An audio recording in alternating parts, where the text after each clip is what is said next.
In the winter silence of 1945, as Europe smoldered under the ashes of its own making, a handful of sealed dossiers began to resurface. Files stamped with black ink, their edges scorched, their contents redacted beyond recognition. They spoke of vanished convoys, of forgotten fortresses and untraceable signals, of men who disappeared under false names and governments that buried truths too heavy to be carried into peace. These were not myths, nor battlefield legends. They were operations erased from official memory, surviving only in fragments of radio intercepts, coded telegrams, and classified communiques marked never to be released. What follows are their remains, 5 cases that were never supposed to be found. Chapter 1. The Vanished Convoy of Operation Celestial Tide.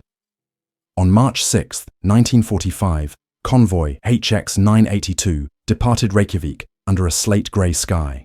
The operation, logged in a single surviving naval dispatch as Celestial Tide, included 3 Liberty-class cargo ships and 2 destroyer escorts. Their supposed destination was Murmansk, but no British or Soviet records corroborate any scheduled arrival.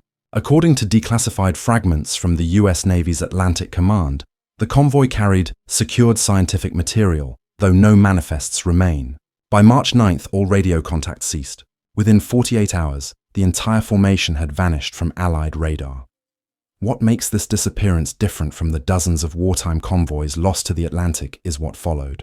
A British Coastal Command aircraft, a Sunderland flying boat on routine patrol north of the Faroe Islands, recorded faint transmissions on frequency 4.125 ms, an emergency band reserved for distress calls. The words were distorted, partially in English, partially in code, ending with the phrase, "Contact established. Secondary signal confirmed." The pilot logged the entry but received orders from RAF WIC to destroy his flight notes upon landing. The following day, his aircraft exploded during refueling. The cause was listed as fuel contamination. The Icelandic Meteorological Office noted severe geomagnetic disturbances during the same period. Anomalies later cross-referenced with declassified OSS intercepts labeled Event 2432, Source Celestial. Among them, a typed memorandum dated March 10th referenced non-standard readings consistent with high atmospheric interference patterns, terminology that did not exist in Allied lexicons at the time. The memo was signed by Captain William D. Hargreaves, attached to the Office of Scientific Research and Development, who was later reassigned to the Manhattan Project's Intelligence Division. His signature disappears from official correspondence after April 1945. 2 decades later, in 1962, a Norwegian deep-sea survey vessel conducting sonar sweeps near the Lofoten Basin detected a large metallic structure resting nearly 5,000 meters below the surface. The object measured 140 meters in length, consistent with a Liberty-class freighter, but its configuration did not match any known hull type. The Norwegian Defense Ministry classified the findings immediately. The incident re-emerged briefly in 1981, when a Soviet research trawler, Akademik Vernadsky, transmitted coded coordinates from the same region, reporting extensive hull deformation, no biological growth. The report was intercepted by GCHQ Bude, but the translation was incomplete. The only readable annotation read, "Markings erased, English language, unauthorized technology." The name Celestial Tide first reappeared publicly in 1991, buried inside a Freedom of Information Act release concerning US Navy Arctic operations. Most documents were blank or heavily redacted, but one internal communication between Admiral Chester Nimitz and Secretary of the Navy, James Forrestal, referenced containment of recovered cargo, full, blackout under majestic containment, protocol. The term majestic had not appeared in any known wartime directive, suggesting a post-war reclassification, possibly tied to early atomic secrecy measures. Historians dismissed it as clerical coincidence. Yet the same classification code was later identified in CIA archival transfers concerning post-war intelligence projects in Norway and Greenland. Among surviving testimonies, none are more haunting than that of Petty Officer Raymond Holt, one of the few enlisted sailors known to have served aboard the escort vessel, USS Valcour, DE 734, which was retroactively linked to the convoy through a misfiled personnel roster. In a 1974 interview with naval historian Dr. Leland Barrett, Holt described a night of brilliant light on the horizon, like lightning without sound. His ship's radar malfunctioned for 6 hours, compasses spun continuously, and the ocean surface appeared like glass, reflecting nothing. When the glow faded, the horizon was empty. No wreckage, no distress flares, no oil slick, only silence. Within months, Holt was committed to a naval hospital in Bethesda. His medical records remained sealed.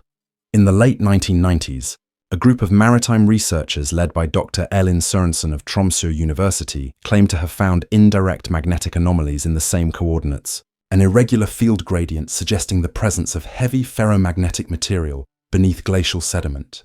When they requested military access for a deeper scan, their application was denied on grounds of environmental preservation.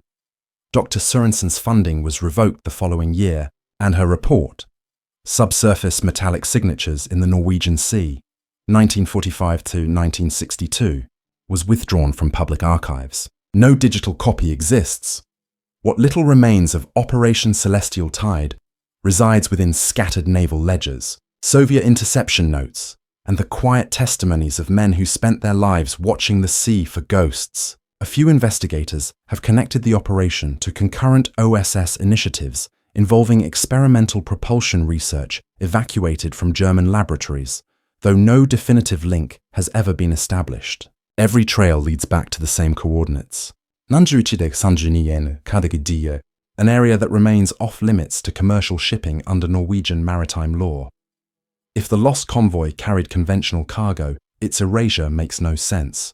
If it carried something else, something the Allies could neither explain nor control, then the silence that followed may have been deliberate. Today, when naval radar occasionally flickers with phantom echoes in the northern channels, technicians note them, log them, and delete them.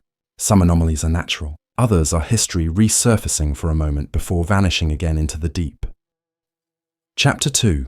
The Forgotten Pact of Castle Wewelsburg.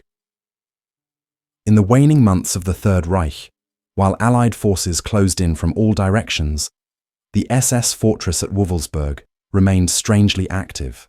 Located near Paderborn in Westphalia, the castle had been Himmler's ideological epicenter since 1934. A black heart of ritual, research, and administration under the Ahnenerbe, the SS's scientific institute.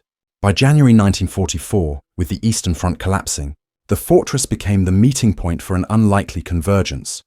Defecting Soviet scientists and German occult researchers, united under an initiative referred to in recovered correspondence as Eisenpact, the Iron Covenant. The story begins with a fragment discovered in 1951 within a confiscated Soviet archive in Potsdam, a coded letter from SS Sturmbannführer Dr. Wilhelm Voss to Ahnenerbe director Wolfram Sievers. It mentioned the Smolensk acquisition, a euphemism for a group of captured Soviet physicists coerced into service. Their expertise was in geophysical engineering, particularly studies of Earth's magnetic resonance and atmospheric energy fields. Himmler believed these could be harnessed for what internal memos described as geoenergetische Waffensystem, or geoenergetic weapons, devices that could disrupt communications and aircraft navigation.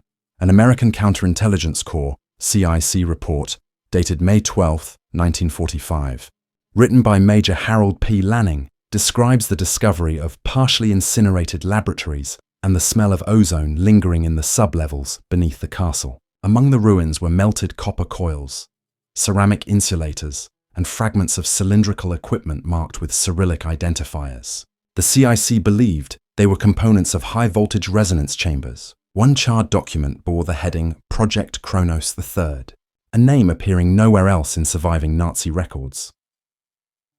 The link between the Ahnenerbe and Soviet defectors is corroborated by a captured Red Army field report from the First Ukrainian Front, recovered in 1992 from declassified KGB holdings. It references a 1944 intelligence briefing that Soviet agents in Smolensk had gone missing.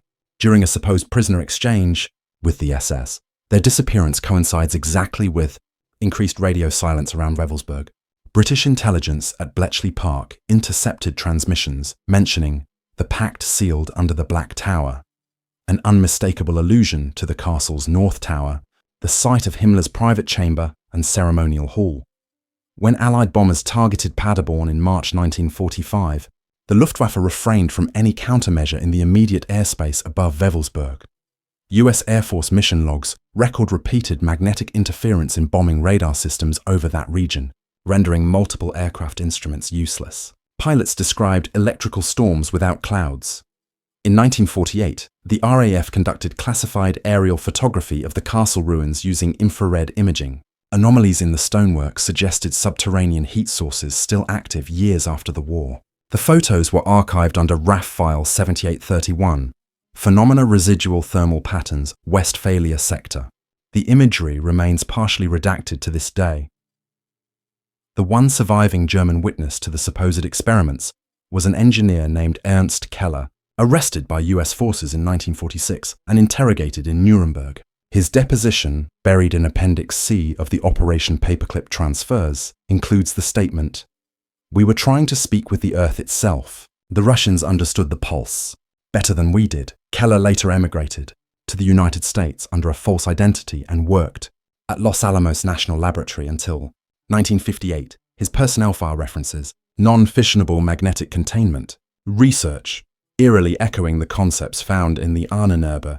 Notes, Soviet records provide a darker version. In a 1961 GRU memorandum declassified after the fall of the USSR, General Ivan Serov wrote, "The Germans sought not power but stability, an attempt to control resonance between human consciousness and terrestrial magnetism. Our captured materials confirm the initiation of experiments at Wewelsburg that led to temporary field disturbances across the European radio spectrum."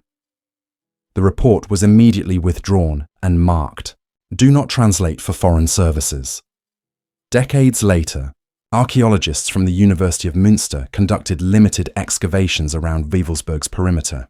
They found sections of reinforced tunnel walls bearing scorch marks and melted lead fittings, as if subjected to intense heat without combustion residue. Local villagers who had been children during the war recalled strange humming in the ground and lights beneath the hills on winter nights. Many described the sky above the castle glowing faintly green in the months before the Allied advance. Himmler's personal journals, seized by the US Army and later hidden under the Berlin Document Center collection, make passing references to the Covenant's Gate and alignment achieved under Saturn. Historians typically interpret these as delusions tied to his obsession with Germanic mysticism. Yet when cross-referenced with Soviet field logs from Smolensk, describing synchronized energy discharges timed with bombardments over Berlin, a pattern emerges. Identical timestamps separated by over 1,000 kilometers, yet correlated down to the minute. After 1947, every trace of the Iron Covenant disappears into American custody. In August that year, newly declassified State Department transfers show an unmarked convoy moving equipment from Bremen to Antwerp under British supervision.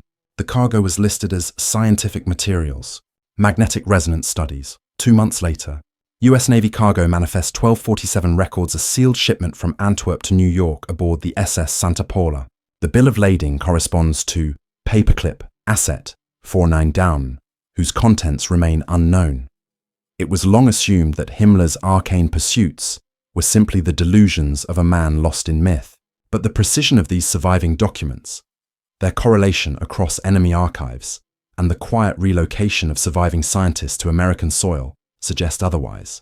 Something tangible was tested beneath the stone vaults of Wewelsburg. Whether it was an early attempt at electromagnetic warfare, a psychological manipulation device, or a proto-nuclear field experiment remains uncertain. When the castle was reconstructed in the 1950s as a memorial, workers unearthed a collapsed sublevel sealed by fused basalt. Inside, they found the remains of a circular room lined with copper mesh and fragments of Soviet-made vacuum tubes. Local authorities sealed it immediately. No public photographs exist, and the official excavation report ends abruptly after the words, "Further access discouraged by British Control Commission." If there was a pact forged in the shadow of Wewelsburg, it was not of ideology, but of desperation. A meeting of dying regimes seeking to weaponize forces they barely understood. The Iron Covenant may not have altered the outcome of the war, but its echoes would carry forward, shaping Cold War research into geomagnetic manipulation and psychological operations. What began in the black tower of a medieval fortress would years later reappear beneath the sterile laboratories of Los Alamos, whispered in code, dismissed as myth, but never entirely forgotten. Chapter 3. Project Halcyon. The Arctic Signal. In the frozen isolation of February 1952, the United States Air Force listening post designated Ice Station Able sat embedded within the Greenlandic permafrost, just west of Thule. It was one of several early warning installations established under the Polar Network Communications Array, a precursor to the distant Early Warning Line. Its purpose was simple: intercept and analyze all low-frequency radioactivity crossing the Arctic Circle. What it detected on February 17th was anything but routine. At precisely 0243 UTC, Airman First Class Robert Ellison logged a continuous pulsing signal on frequency 12.07 kHz, an unregistered band far below standard Soviet or civilian use. The pulse interval measured exactly 13.5 seconds, consistent across all monitoring arrays. When triangulated, the signal appeared to originate not from any known Soviet installation, but from coordinates north of Novaya Zemlya, deep within the Barents Sea. Over the next 73 hours, the transmission persisted, unaffected by solar storms or atmospheric distortion. Then, as abruptly as it began, it vanished. Initial analysis suggested a submerged source. The Navy dispatched USS Cochino, SS-345, a Balao-class submarine modified for intelligence operations under Project Caesar, to investigate. Her logs from that voyage remain heavily redacted, but one surviving page in the ship's engineering journal notes magnetic field spikes consistent with active induction equipment and bioluminescent phenomena at 83 degrees.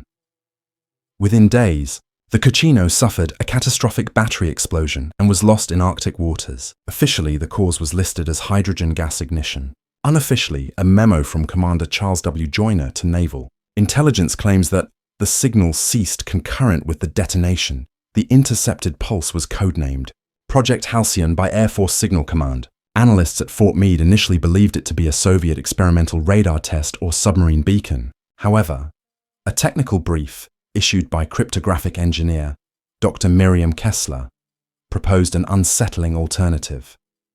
The signal exhibited harmonic frequencies consistent with natural resonance phenomena, patterns previously recorded in ionospheric studies of the upper atmosphere. Her conclusion read simply, if artificial, it mimics the Earth's own magnetic rhythm. Kessler's report was suppressed within 48 hours, and she was reassigned to a civilian post in the National Bureau of Standards. In 1953, declassified CIA cables, Ref. Arc 711, reveal correspondence between the Directorate of Intelligence and the U.S. Navy's Office of Scientific Research, urging a containment posture on Arctic anomalies. Among those copied was Dr. Edward Teller, then advising the Atomic Energy Commission. Teller's reply is chilling in its brevity. If the pulse was intentional, it is a warning, either technological or residual. No follow-up response has ever been located. The Soviets, meanwhile, maintained their own secrets. In 1978, defector Anatoly Chernov, a radio engineer from the Soviet Northern Fleet, provided an interview to Norwegian intelligence, later leaked to British journalists. According to Chernov, Soviet archives contained classified data about a signal of unknown origin, first detected in 1945 by German U-boat sonar near the same coordinates. After the war, the USSR inherited fragments of the recovered device and stored them at a facility near Arkhangelsk. It was referred to internally as Beacon Object 12. When asked if Project Halcyon and Beacon Object 12 were related, Chernov's response was immediate. It was the same tone. They didn't know how to turn it off. Supporting evidence emerged decades later in the form of a damaged audio reel marked Thule Station, Feb 1952, discovered among declassified NORAD archives. The recording contains 31 seconds of the pulse, low, mechanical, and rhythmic. Spectrogram analysis conducted in 1994 revealed modulation patterns identical to LF, extremely low frequency, submarine communication bands, yet with subtle phase shifts impossible to reproduce by known military transmitters of the 1950s. Engineers described it as a living signal, self-correcting, self-sustaining. When asked about the incident in a 1986 oral history interview, retired Air Force technician Ellison, by then an old man, recalled the atmosphere in the days after Halcyon. We were told to forget it. But the weird thing was, after it stopped, the compasses in the station spun for hours. Then the aurora came, blood-red curtains across the whole sky. Never seen anything like it before or since. NASA's space weather logs for that week record no solar events capable of producing such an aurora. Files connected to Project Halcyon remained dormant until the mid-1960s, when a joint US-Canadian committee revisited the Arctic for ionospheric research. Unofficially, they were searching for the source again. Their ice-coring expedition drilled at 82 WWII and encountered metallic debris embedded 40 meters below the permafrost. The fragments were composed of an unknown alloy, non-ferrous, non-magnetic, yet electrically conductive at near superconductor levels. The samples were seized by military liaison officers, and the report was classified. In later correspondence between the Department of Defense and the Atomic Energy Commission, the material was referred to as Halcyon alloy. Its current location is unknown. During the Cold War, both NATO and the Warsaw Pact engaged in numerous covert Arctic operations. Many were justified as meteorological or communication studies. Yet, patterns in declassified documents indicate repeated visits to the same coordinates, each ending without public report. In 1969, the US Navy conducted Operation Deep Freeze Echo, ostensibly to test sonar propagation in polar regions. An internal memo from Rear Admiral John B. Lee warned, if signal resumes, immediate blackout protocol, no civilian disclosure. The signal did not resume. In recent years, remnants of Halcyon have surfaced in digital archives. Amateur radio operators occasionally report faint rhythmic pulses near 12 kHz, dismissed by modern analysts as atmospheric interference. Still, each recurrence aligns within half a degree of the original source coordinates. When cross-referenced with historic US Navy magnetometer logs, brief spikes in local magnetic intensity occur concurrently. The deeper mystery lies in timing. Declassified German naval records from U-Boat Command, dated April 1945, mention signal H12, an unexplained sonar contact described as steady, beacon-like. That date precedes Operation Celestial Tide by 11 months and coincides with the final Nazi evacuations from northern Norway. Whether coincidence or connection, both incidents point to the same stretch of sea where ships and submarines vanished without trace. Officially, Project Halcyon was closed in 1954 and reclassified under the Advanced Acoustic Anomalies Program. The final report concluded, no evidence of hostile or foreign origin, likely natural interference event. Yet a handwritten note found in the report's margin, in the scrawl of Colonel George Travis, reads, natural things don't send Morse timing. The file ends there. Whatever the Arctic signal truly was, Soviet experiment, post-war echo, or something older, it briefly united the world's superpowers in quiet fear. Its pulse may have ended, but every magnetic anomaly, every sonar glitch in the Barents, still carries its faint rhythm. Some say the Earth itself remembers the signal, replaying it like a heartbeat under the ice. Chapter 4. The Odessa Repatriation Files, May 1945. The Reich had fallen, but not all of its architects were accounted for. As Allied forces swept through the ruins of Central Europe, convoys bearing the Red Cross emblem moved south through Austria under international protection. Official manifests listed food, medicine, and displaced civilians. Yet OSS field reports, unearthed decades later, identified one such convoy departing Innsbruck as Operation Repatriation, a clandestine effort to extract high-ranking SS personnel through a network that would later become infamous under a single name, Odessa. The first solid lead came from a decrypted message transmitted by OSS Station Bern to London on May 11, 1945. It referenced convoy units transferring non-medical personnel, code Javelin, destination uncertain. Attached was a note from Alan Dulles himself. Vatican cooperation secured. Gold collateral confirmed. The convoy, 10 trucks in all, passed Allied checkpoints bearing documents stamped with Vatican diplomatic seals. According to British 8th Army records, the Red Cross escort was led by a Dr. Karl Bruckner, whose credentials were later proven falsified. His real identity, SS Obersturmbannführer Karl Theodor Richter, an officer from the Reich Main Security Office, wanted for war crimes in Poland. By mid-1946, at least 70 Odessa-linked escapes had been documented, most funneling through Italy into Argentina and Paraguay. But Operation Repatriation was unique. It was sanctioned, or at least tolerated, by Allied command. internal OSS memos declassified in 1998, reveal discussions between US and British intelligence officials debating the strategic value of retaining technical personnel for post-war development against Soviet advances. Among those mentioned was Dr. Otto Hagemann, a chemist associated with IG Farben's nerve agent division, and Hans Rudel, the famed Luftwaffe pilot. Both were listed as repatriated under civilian designation. Financial trails traced by post-war investigators point to the Vatican Bank. Between May and July 1945, 3 large transfers, totaling the equivalent of $100 million in today's currency, were moved from dormant Reichsbank accounts in neutral Swiss banks into church-controlled holdings. The transactions corresponded exactly with the documented movement of medical convoys from Innsbruck through Genoa. Declassified Italian Carabinieri files describe sealed cargo crates labelled relief supplies, humanitarian priority. Inside one intercepted truck, officers found gold bullion stamped with the Reichsbank eagle and a manifest for biological research equipment. Within hours, the men who made the discovery were reassigned to frontline police units near Milan. Their report vanished. In 1963, an Argentine intelligence officer named Miguel Torres leaked fragments of microfilm to a British journalist, Peter Dunning. The images contained correspondence between British MI6 liaisons and an intermediary operating out of the Vatican, suggesting tacit cooperation in exchange for intelligence on Soviet activities in Eastern Europe. One letter, dated September 1947, reads, "The passage of personnel is a necessary evil. These men may serve a greater balance." 3 weeks after handing over the documents, Torres died in a supposed car accident on a rural road outside Cordoba. Dunning's apartment in London was burglarized. Only his tape recordings and the microfilm were taken.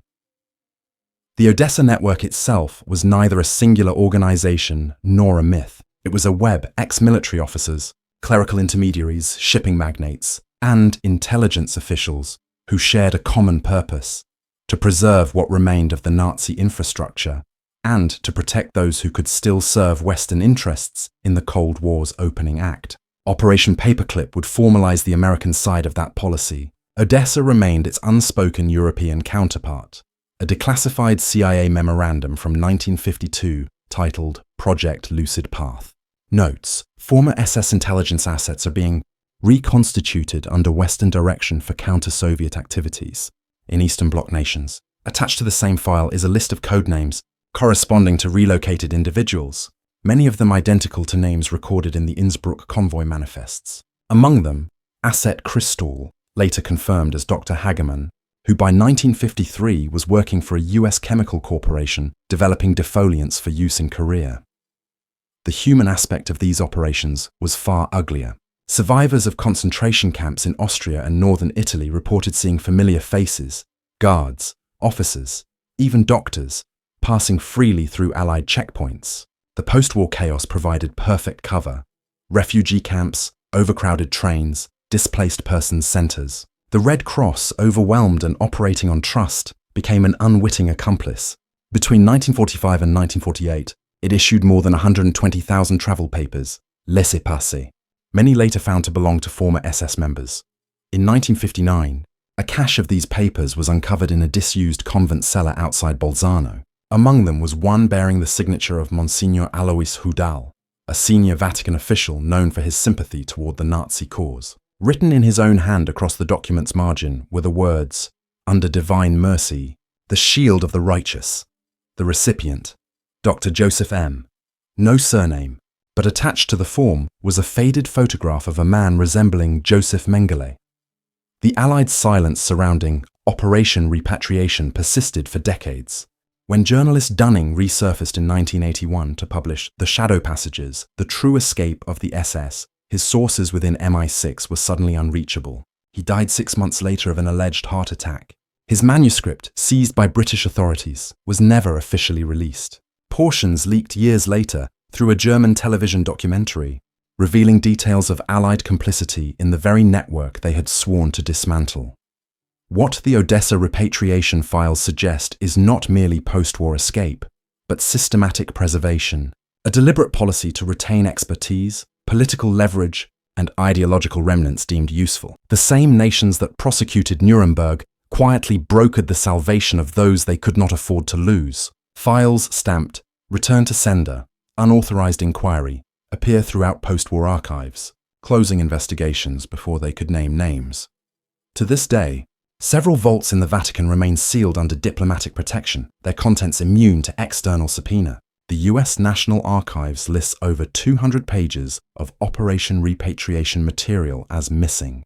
In Buenos Aires, aging estates tied to 1940s European émigrés still show traces of Wehrmacht insignia in their basements. Every so often, another hidden document surfaces: a bill of lading, a Red Cross seal, a photograph of a convoy truck on a Tyrolean road. And the old question arises: who decided what evil was too valuable to destroy? The war ended. The system did not. Odessa was not a myth born of paranoia. It was a corridor built from moral compromise, paved by nations that chose silence over justice. And somewhere, within the burned pages of the repatriation files, that silence still endures.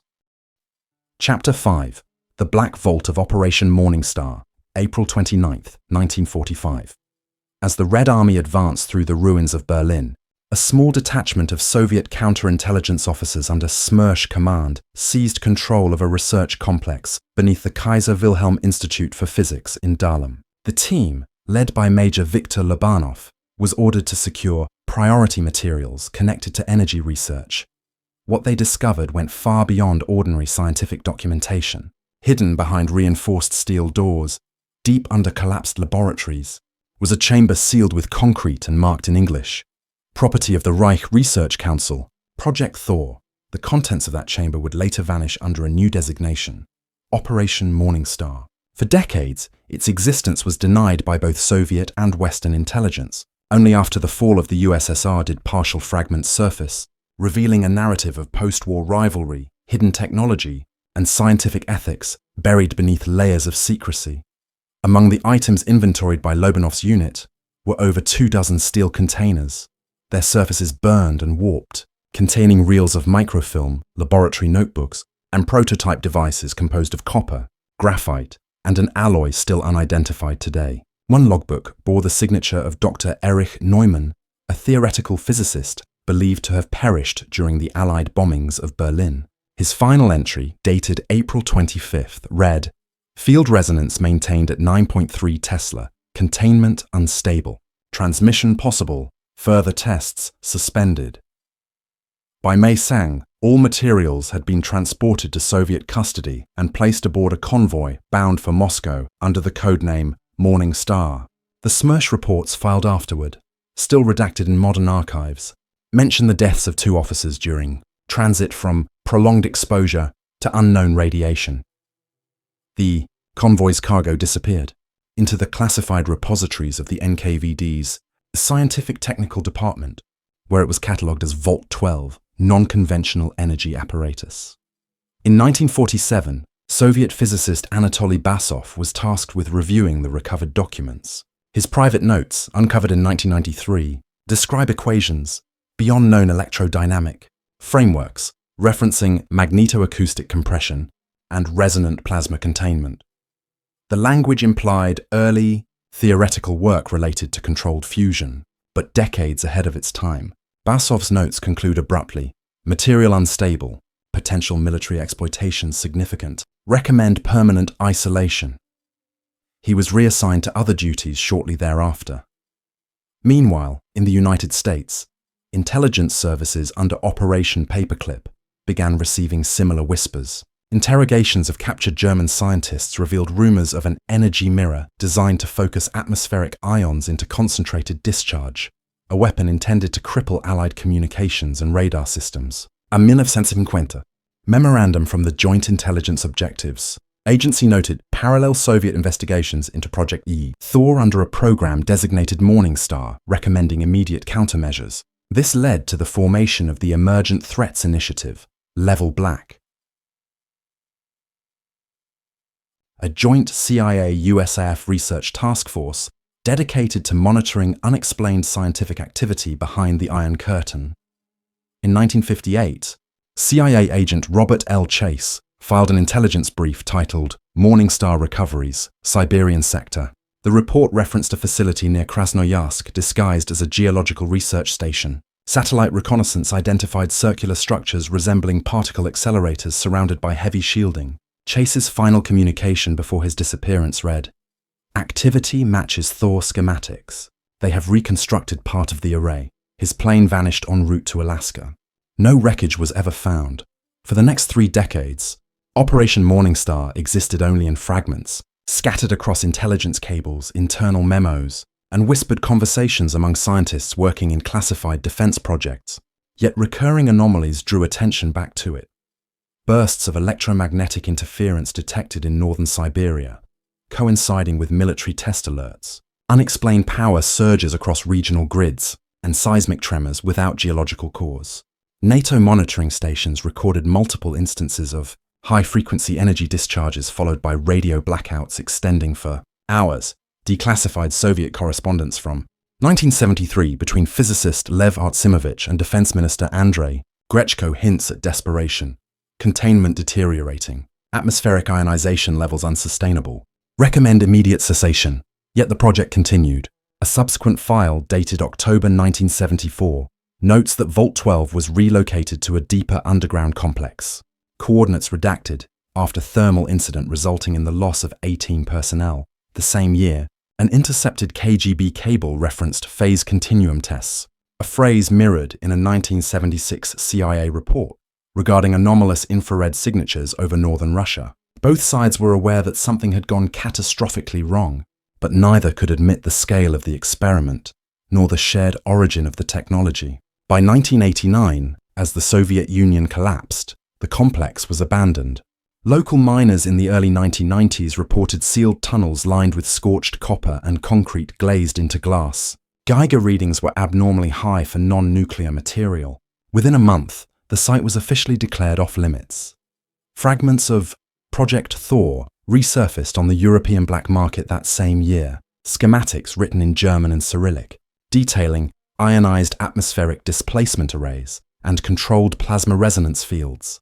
The diagrams matched descriptions from Lobanov's original 1945 inventory. Western intelligence quickly seized them under NATO's Emergent Threats Initiative, Level Black, classifying the material as potentially catastrophic.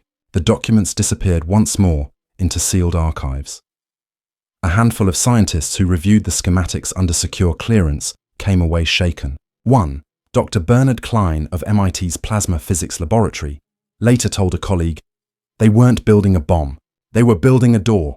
His statement, made off the record in 1992, remains unverified, yet it appears repeatedly in anonymous correspondence, leaked through academic circles studying suppressed wartime research. No physical evidence of Vault 12's contents has ever been publicly confirmed.